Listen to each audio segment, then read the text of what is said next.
welcome to Cover 2 Cook. We are on episode 41. We're going to be talking Thursday night football game.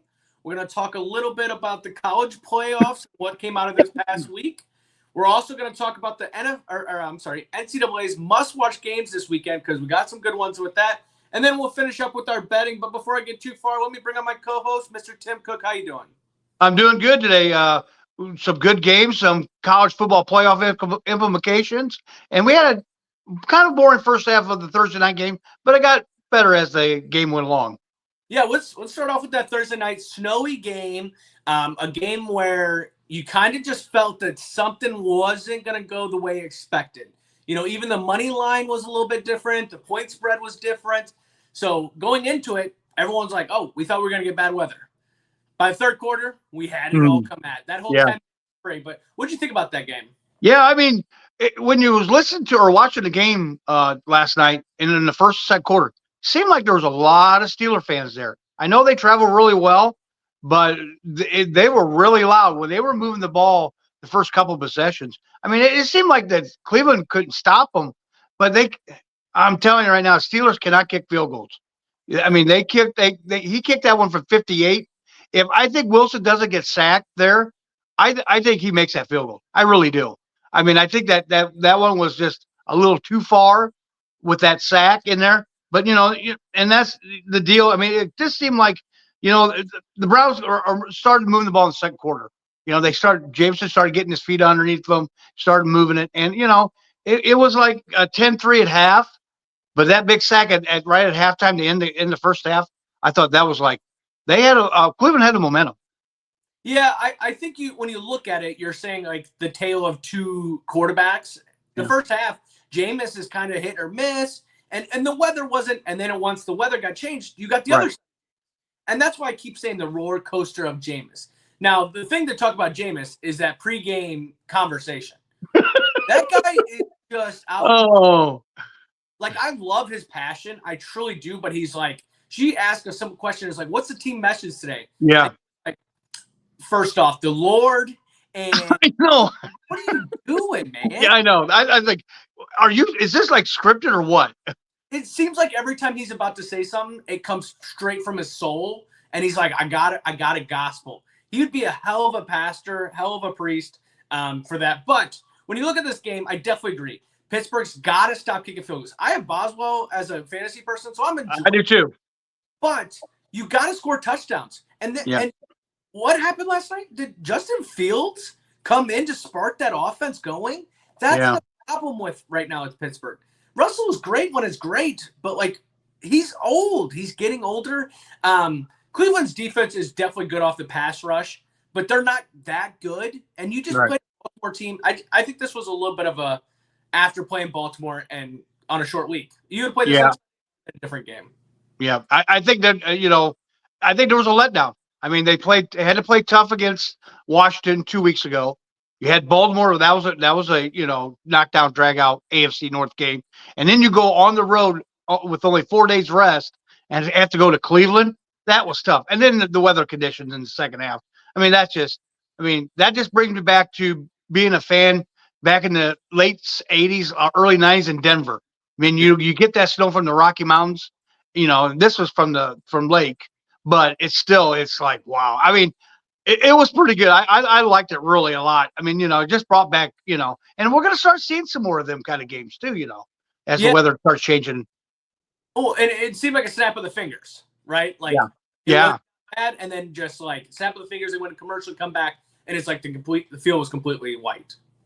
I did find out that I thought that Cleveland did as you could tell, like you could see the numbers and the sidelines and all the deals. Amazon put that on, not Cleveland, not the stadium. Because I know these stadiums that are in cold weather, like Green Bay and Cleveland, they have warmers underneath the field to keep the field, in pretty good condition. Now, I don't know if they turned them on. They probably didn't turn them on, and I don't even know if they do. But Amazon actually did that where they did the numbers and that. And I thought that was for Amazon. That's pretty good, Yeah, it definitely looked like it was something outside of the field, right? Like, right. I watched it. The only other point I have about this game was if you listen to it on Amazon, or obviously that's the only way you could have watched it, but the banging of the drums, like get them out of there. Get that person out of there. What are you doing? You banging on a drum, or you banging on a trash can? It was so loud. And I thought at one point, I'm downstairs, that I'm like, what is going on in my house? Right. Wash going. I just got my HVAC looked at. What is breaking in my house? Here it's someone on a TV. Yeah, well, I think isn't there signs along the end zones? And I think that's what the fans are banging on. I think there's signs down there, and I think the fans at the end zone are banging on them. I don't know if it's the drum.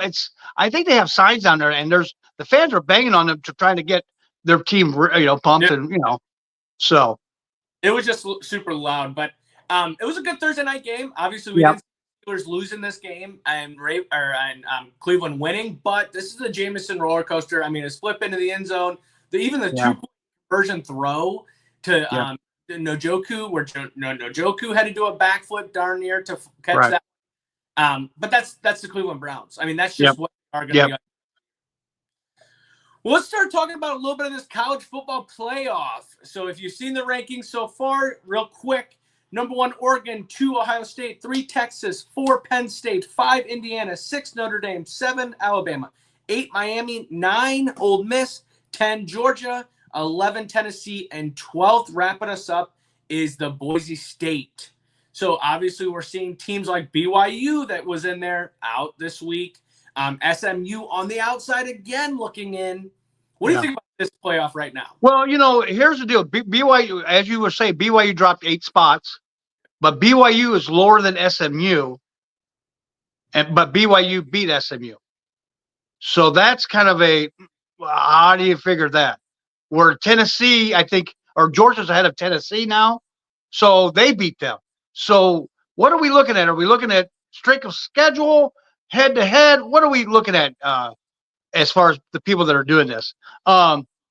Indiana, I think, if they win Saturday against Ohio State, they could be 1 or 2 in this thing. I mean, I don't think they're going to jump ahead of Oregon. I really don't, because I just don't think their strength of schedule is enough, And, Notre Dame at home against Alabama, if this all, if Notre Dame's, if this all stays where it's supposed to, where it is, if the playoffs started tomorrow, Notre Dame and Alabama at Notre Dame, that'd be, But the biggest one take I got out of it was Joey Gallup saying that they should sit Curtis Rourke in Indiana because what happened last year at Florida State. Are you crazy? What the? No, you don't. What is Herm Edwards always saying? You go to play to win the game. You don't set him out. I get it that the way that it happened with Florida State and that kid got hurt, Jordan Travis last year, but you can't set him out. This is the biggest game of Indiana's football history, and you're going to set him out? No. Well, and my question is if Indiana loses Saturday, are they in this playoffs? There's no way. There's no Your schedule is so bad, and the only game that you're going to play that is competitive, and I say competitive, I mean a top 10 team, a top 25 team even kind of, is Ohio State, and you're going to lose? I mean, you can't sit them out. I didn't understand that either. It was like, what should they sit them out to lose and then they complain about being 13 or 14? Because they're not going to be in the top 12.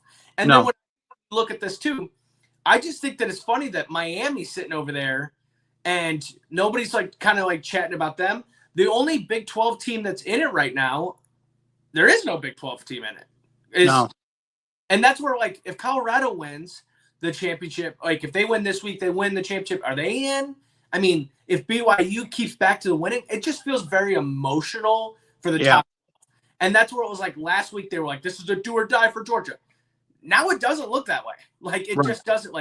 Tennessee, I thought that was a do or die for Tennessee as well. Right. They're at 11. These games are going to come down to the end. Obviously, Notre Dame, I don't want to see them play Alabama at home because I don't like Alabama at home. Yeah. But it would be cool to see. I just think there's teams that are still sitting around like Penn State. I mean, is it because we forgot what happened to Penn State? That wasn't a good win. They've had. So I unfortunately, I think what we've learned from this year is if you're going to play hard games, play them at the beginning of the year. Because if you lose, They may forget by the time it gets to the end of the year. Right. So, but make them easy games. I did see one thing real quick about the Indiana, that a fan of Indiana on Barstool was like, a fan of Ohio State said that Indiana should forfeit. I see that too. Because it's a 1-0 loss, and that's probably what's going to happen. That's Delmer saying, Joey Gallo saying he should play. Come on, man, you got. And this is what the strategy of this whole thing. It's like just play the game. But too many big moves this week that like bring a lot of attention. I just think there's teams like Notre Dame. They better win or they're out. I think Indiana, if you don't win, you're out. I think Miami, you're one win or one loss away from being out. And I will say this, even Boise State, you better keep winning the way you're winning. Yeah. Because you're on the edge of being pushed out too, because your strength of schedule. It's just that's that. Well, too, Anthony, right now they're saying if you're the 5th seed right now, you could be in the driver's seat because you'll play, if you win, you play the 4th seed. You don't play, you'll play the number 1 seed, but that's not until the semifinals. So you'll get also a home game, plus your 4th seed may not be the greatest. So, I mean, right now, if Notre Dame wins out, they're the 5 seed, hands down. Well, and isn't that crazy? They lost to Northern Illinois, and they're going to still be a 5 seed, which looking at this whole thing now, Notre Dame eventually, and I'm just going to say this long term, hopefully it never happens because I want them to win, they can become a 12 seed eventually. And what I mean by that is because they're not in the conference, but they're out of, you know what I mean? And I think that's where they're trying to make Notre Dame say, hey, join a conference so you guys can be in the top 4. Right. And it says, well, or we could be 5 through 12 and still make the amount of money we want on the outside. And get a home game too. Right. Yeah. Yeah. So otherwise, outside of that, I guess we'll see how this week kind of goes for how this is all going to shake out. We still have a couple more weeks before we start getting into it. Another one I think too is Army. If Army wins this week against Notre Dame, they're 19 right now. Yep. I think they shoot up and close to that top 12. You I do too. Got to put it there. I think the biggest deal, the last thing is, I think the biggest deal is let's get through these conference championships, and then then the metrics will be set. I think. But it's the hot takes right now. But let's get to the must-watch games right off the bat. Starting us at 11 o'clock, you would think it'd be a night game, but number 5 Indiana versus number 2 Ohio State. This is going to be a true test for Indiana. But what do you think about this game? Indiana can clinch a spot in the Big Ten championship with a win. Yeah. This will give the Ohio State their 2nd loss in conference, and with the win with Ohio State, they can stay alive and play for Oregon against in the Big Ten championship. So this is the 4th time that an AP 5 team has. This is the 4th time that an AP top 5 team has been a double-digit underdog. Yeah. Usually when they play each other like that other team, it's closer than a double-digit deal. So Indiana has a good. One thing about this game is going to be the key is Mikhail Kamara. He's the DN for Indiana. If he could get pressure on Will Howard and make him fumble like he kind of did against Penn State, I think Indiana could be in this game. And Curtis Work is probably going to have to play the perfect game for them to even be in it. But I think if they can get pressure and put pressure on Will Howard and make Will Howard's day a long day, I think this could be. I think they could be right in it at the end. Well, and you got to look at it too. Is Ohio State's got injury problems on the offensive line? I mean, their substitute they haven't had for the past 3 weeks or past 3 games that they've played. Haven't had the same lineup going out there. The center went down this week. They had a guy go down against Oregon. They had a guy go down. And it's just that hurts them too. But when you look at them on paper, there's way too many weapons at Ohio State. Why receivers alone? You can name Tate, Smith, Ibuka. Like, these guys are NFL talent. Yeah. And they're saying that Ohio State is wide receiver U these days because look at what's in the NFL. But the last time the Indiana has actually beat Ohio State at Ohio State, can you name who the president was? FDR. Ronald Reagan. Back in the 80s, huh? Wow. Is the last time they beat Ohio State at Ohio State. Huh. So when I read that stat, I go, okay, so if it's been that, well, when's the last time the Indiana's football has been relevant? Right. If they would win on Saturday, it'd be the first time they made it to the Big Ten championship with this whole new format. Like this, and you know what happened during this bye week? The coach got paid because that's exactly what happened with it. I just, if this was at Indiana, this would be, I think, a close game. I do too. I think they're going to get the brakes beat off of them. We're all hoping that it stays close. Yeah. But I have a bad. They've just got too many 5-star talents. Ohio State does compared to Indiana. I mean, that coach is a very good coach at Indiana, and he brought in a lot of 27 portal players. I mean, he brought in a lot of players from other teams, but you just can't go against good talent, and they have good talent. I mean, they have great talent, 5-star recruits. So. Well, and we've talked about how great the Big Ten's been this year with Right. Oregon, Penn State, Ohio State, Indiana.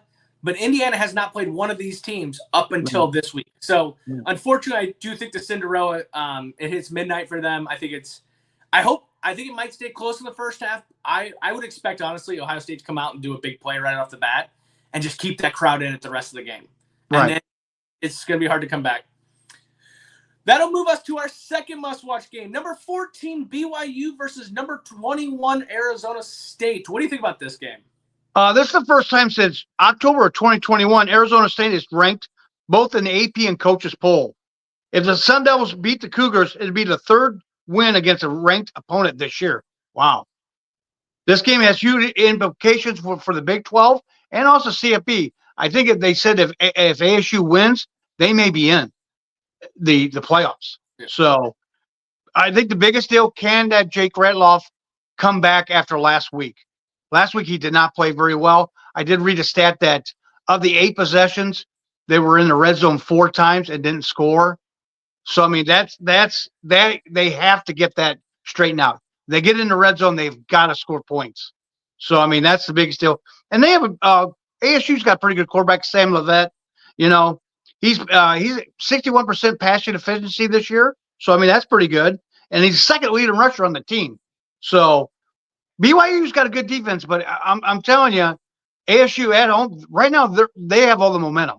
They're playing probably the best ball maybe in that conference other than Colorado. So I think this is going to be a good game. But BYU's that rest left for BYU's got to play better. Yeah, no, I definitely agree. And a lot of things I was looking up for stats and stuff like that. That Sam, they kept comparing him to Jane Daniel, and it's like, okay, hold on. Yeah.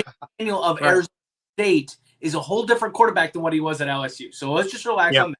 He's got great stats. Don't get me wrong. Redshirt freshman at home. If it's at BYU, I think it's a different game as well, too. Yeah. I just think BYU has played so many close games that it was waiting for it to crack. And now that it's cracked, I think it's going to blow wide open on them. I think Arizona State takes this game. I think it's going to be one of those ones where people look back and be like, BYU had a good run going well, and then it's going to be downhill very fast. BYU does have a good defense, but I didn't think Kansas had that good of an offense, and they gave up points last week to them. So I guess that's where Arizona's got a lot of the streak going. Don't get too high on it right now, because if you get too high, BYU will knock you off. But I do think that in this game, Arizona State's just and I will say, watch out for BYU in the beginning of this game. They got to really jump that offense. So I can see a lot of trick plays coming out, some reverses, or you can see a lot of bubbles. Like, get the wide receivers out open field and get going. Yeah. I mean, get the crowd out of it. The BYU's got to do stuff like that to get the crowd out of it. Also, you got to give the props to this coach from Arizona State. He has really turned this program around. I think they were like 2 years ago, 3-9. I mean, they had trouble with the NCAA through Herm Edwards. This coach has really turned this program around in 2 or 3 years. I mean, it's pretty good. Yeah, because wasn't it like when Herm was there, it wasn't a conversation of like the coaching staff was purposely trying to lose. And it was It was a bad ordeal. So, I mean, definitely to get your name back in it. I laughed because one of the first things I read on ESPN about this game was that they were like, we can't believe we have this big of a primetime game here. And it's like, it's college football. Like, you need, but that's how low the program was in the most recent years. Right. Most definitely. So this will be a good afternoon game. So we have 11 o'clock. This is the 3 o'clock game. And then our last must-watch game is a night game. Number 19, Army versus number 6, Notre Dame. Now, you're saying about playoff indications. This is definitely one of them. Army's known for never turning over the ball. I think they only have like 4 turnovers this whole year.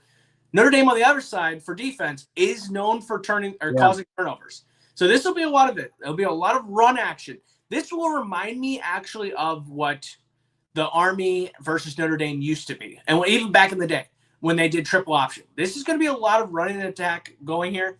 I just think when we look at this game, it's just like the same way with Navy, that Notre Dame's got 5-star recruits after 5-star recruits after 5. Yeah. And I think Notre Dame in the beginning might make it might be a close game and people are going to be sitting on the edge of their seat. But eventually I think that offensive line is just going to control that defense, and it's going to be a open well for them. But what do you think about this game? Yeah, I totally agree. Notre Dame's been kicking everybody's tail since that loss to Northern Illinois. I mean, that defense has really stepped up. They stepped up again last week against Virginia. I mean, but I think the key person for Army is going to be that quarterback, Bryson Daly. He's the straw that stirs the drink. I mean, I was looking at stats, 644 yards passing, and he's got 7 touchdowns, 1,062 yards rushing, and 21 touchdowns. I mean, this guy, he's what makes this offense go. But he hasn't faced a defense like Notre Dame's. Notre Dame has just been, I think Notre Dame will power over Army. I mean, I think it's just going to be like you said. I think the first half's going to be close, kind of like how Navy was.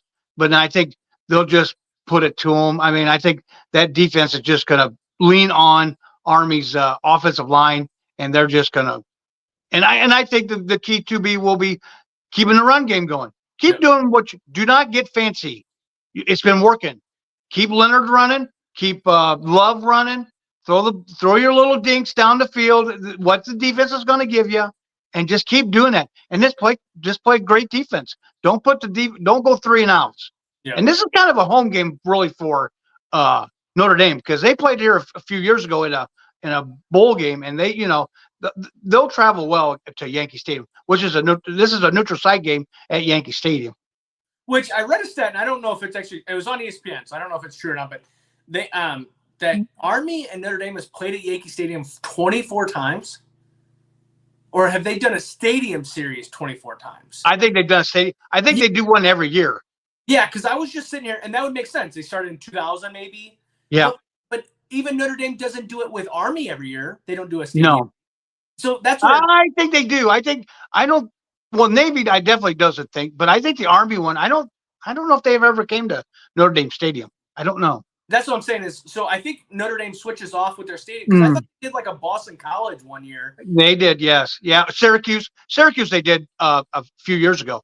Yeah, so when I read that stat, so maybe the stat is that Notre Dame's been at Yankee Stadium, because that would make more sense, because they kind of go there. But no, I definitely think that whatever team gets out to the jump is going to be the team that wins this game, 100%. Yeah. Because if Army can get out to this jump and get going, they can run the ball and milk the clock. Yeah. Notre Dame can't play from behind, as we've seen with Leonard, and they want to run the ball. I just think the way that Notre Dame starts in that first drive, I mean, I'm telling you guys right now, if you're listening and you're like, oh, I want to prop bet that Notre Dame will be the first one to score a touchdown. Their first 10 plays when they get that ball is damn near perfect. Yeah. And they get the ball the second series, and they're like, oh yeah, we didn't practice these plays. So it's really like, if Notre Dame can get out that start, they can control the clock, they can control the line of scrimmage. I mean, but I just want to say this too. If we're going to go back and talk bad about Indiana and their strength of schedule, Notre Dame's been kicking the shit out of a lot of teams, but they haven't played anyone. No, not really. They haven't. I mean, we thought Florida State was going to be good this year. Not so much.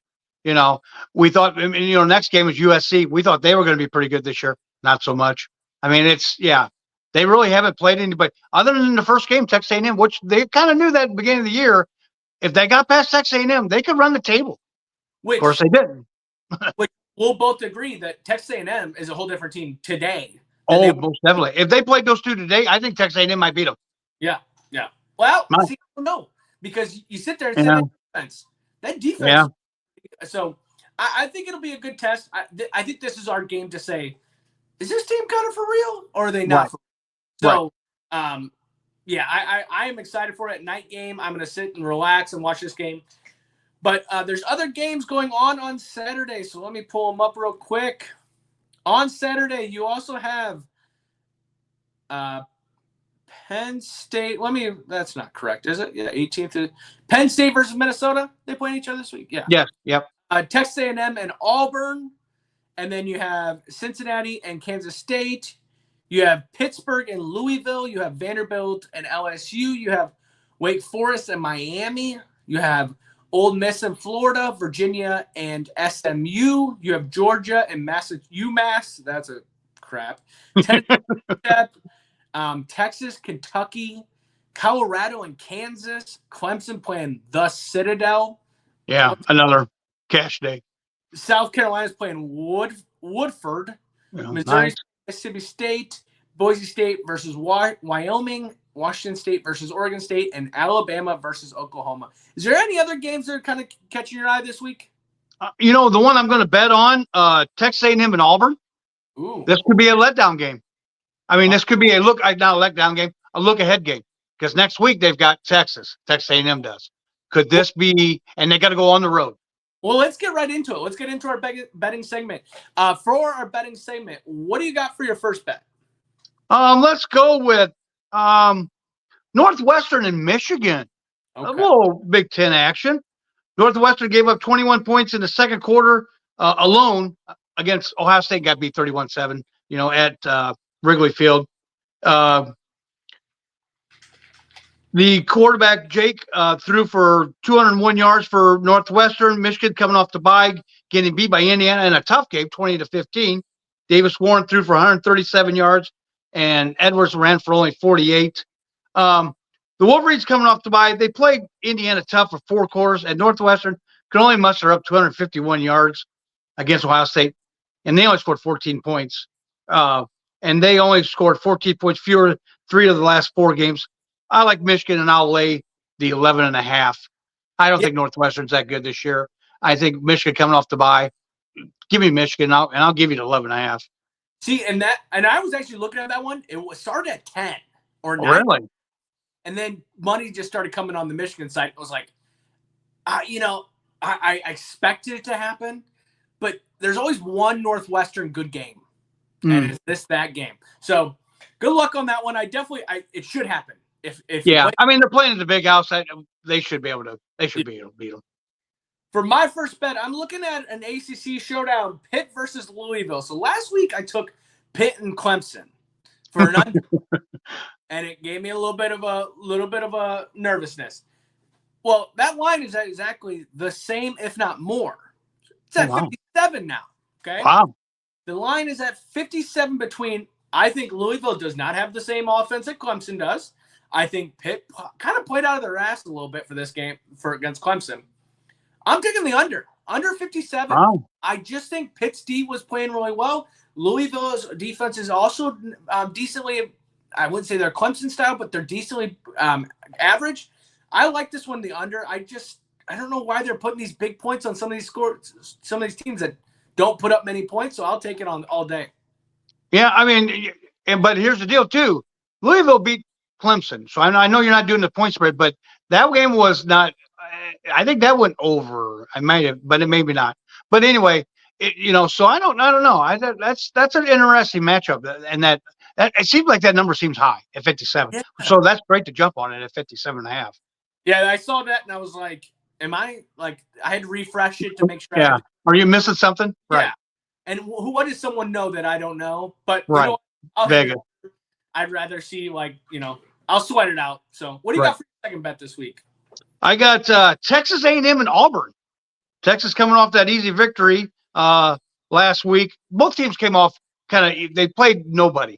So, I mean, this is kind of now they're back to the SEC, they're playing league ball now, so I think Texas A&M has won 8 of the last 9 games. Both teams are coming off blowout wins. This could be a look-ahead game, like I said previously, for Texas A&M. So I like Auburn and getting the 2.5 at home. Wow. I mean, yeah. I don't know. Speechless. Nice. In all reality, it should be a game that Auburn just gets blown out for. Right. but being at home and being one of these games, and I like you said, they're looking ahead. And what Texas A&M team are we getting? You know what I mean? Like this year has been so hit or miss. What makes me nervous about the 2.5 is just a last-second field goal. You know what I mean? Garbage. Yeah, sneak in, right? Because the point spread being that way, it's like, and at that point, if you're, I mean, I like that one. I like the 2.5. You just got to. I almost went the other way. I almost went with Texas A&M just because they're playing so good. But I thought, I don't know. I got a hunch. I know, and that'd be a game where you're watching it and you'd be like, "Son of a! I should have took Auburn for this one because it's the home advantage." Right. So, no, I definitely like that one. For my second bet, we're actually gonna go. I'm gonna go back to that BYU Arizona State game. I think I've been hitting BYU all year, taking BYU. I said nobody respects them. Well, then they burned me. So now, do I go back to the well to see if it's still tainted? Or do I go to a different one? And I'm going to a different one. Arizona State -3. I think they're on the run right now. Those guys are playing better than BYU is. I think BYU kind of got their hearts broke last weekend, thinking, hey, we're now out. We're not going to be in it. Can they jump back in it? I don't think Mormons play that way. I think Arizona State is going to take this one -3. I like that one. I think Arizona State's got all the momentum right now. That coach has got that team playing lights out. So I would really like to see them win because just as simple, I would like to see Arizona State and Colorado in the Big 12 championship. That would be pretty awesome. And I think it makes it more of an interesting game than a BYU. Yeah. And the thing about Arizona State, why I'm rooting for them, is they were projected to be last in the Big 12. Right. Let's make them number 1. Let's get them. Hey, let's beat them by 10. Make me don't sweat it out all night. Let's get that one. Right. What do you got for your third bet? I'm going to go out west. Air Force versus Nevada. Air Force coming off the big win against Oregon State, which they outgained Oregon State 410 yards to 175. And they were 8 for 12 on third downs. Nevada's coming off the bye, but their last game, they played Boise State close, 28-21, As Wolfpack outgained in total yards, they were outgained in total yards, 393 to 319. The home team has won each of Air Force's last 3 games. This is a battle between 2 bad Mountain West teams. I mean, they're bad. They're not good. But I'll give the edge to Nevada because I think they have the better quarterback. So give me Nevada, and I'll lay the 3.5. Okay. Yeah, to be honest with you, I have nothing to say about that game because I don't even know. Do those teams play in Division I? I mean, but hey, you know what? I trust you because you've been killing it in the NFL for the best. Yeah, I know, but not in the NCAA. The college has just been kicking the shit out of me. Well, get ready for this one. For my third bet, I'm going to a well that we both have said stay out of. Okay. Oh no! Ole Miss versus Florida. Oh, that's not where I thought you were going, but okay. Ole Miss versus Florida. You know what you told me? Don't do the Florida because you bet Florida against Texas. They got their butts spanked. Yeah. Well, I'm hoping that happens again because I'm taking the Ole Miss. Now I laid the bets before. I just refreshed it right now at 11.5. Okay. It started at 10. I got it at 11.5. Now currently it's at 12.5. So if you're listening to this tomorrow morning, because we're recording on Friday night, it could be even a little bit more. I would get a little nervous now that 12.5, 11, but I had it 11.5. Ole Miss over Florida. Florida has like 5 defensive backs hurt right now. It is crazy. I mean, even in the Texas game, I think they lost 2 there in that game alone. Well, what does Ole Miss do? They throw the hell out of the ball. And I think that they still need to, even at the number 9 seed, show that they're still quality to be in the playoffs. Right. One where they kind of beat up on them. Now, I understand Florida had a big win last week. Right. And I think this is a little bit of that letdown when they get, we're back home, we're going to get them. And Ole Miss is just going to throw the shit out of the ball, win this one by, I like the 11.5 on this one. I agree. I think this is a letdown game for Florida after that big win against LSU. I think this is a letdown game. I like you said, their defense is riddled with injuries. The only thing that scares me, Langway, for the quarterback for Florida. He played really good last week. Can he put 2 in a row? If he puts 2 in a row together, it might give Ole Miss a little bit of a problem. Yeah, I just think Ole Miss's defense. I mean, yeah. because they handled Georgia pretty well. And so, but it was a bad weather conditions and blah, blah, blah. So I like this just one on the aspect of this is their 4th ranked game, Florida's. They went off Texas, so I don't know who they played. Let me look that up real quick. I saw it as a stat. Yeah, so yes, they played Georgia, Texas, LSU, and now they're going to play Ole Miss. And they've lost, obviously, Georgia, Texas, LSU. I don't think they beat Ole Miss. I think you lose 3 out of the 4 and you'd be happy with that one. I think they kind of get blown out a little bit. This is an 11 o'clock game, so I'll kind of start my betting off right off the bat. If I lose this one, might be a long day. Okay. If not, I think if I do win this game, I might double down. I'm thinking I'm going to throw it on my home team, my favorite team in Notre Dame for that 14.5. Well, that is our Saturday football, college football. We kind of talked a little bit of the Thursday night football. We talked a little bit of the playoffs and our must-watch games this weekend. We'll be back on Sunday talking NFL and their what is coming up with the must-watch games for NFL. But if you like what we do, please comment, subscribe, share it. We're on Spotify and on YouTube. That's the only 2 sites you can find us now. So we do appreciate everything. I hope you guys have a great day, and we'll see you guys on Sunday.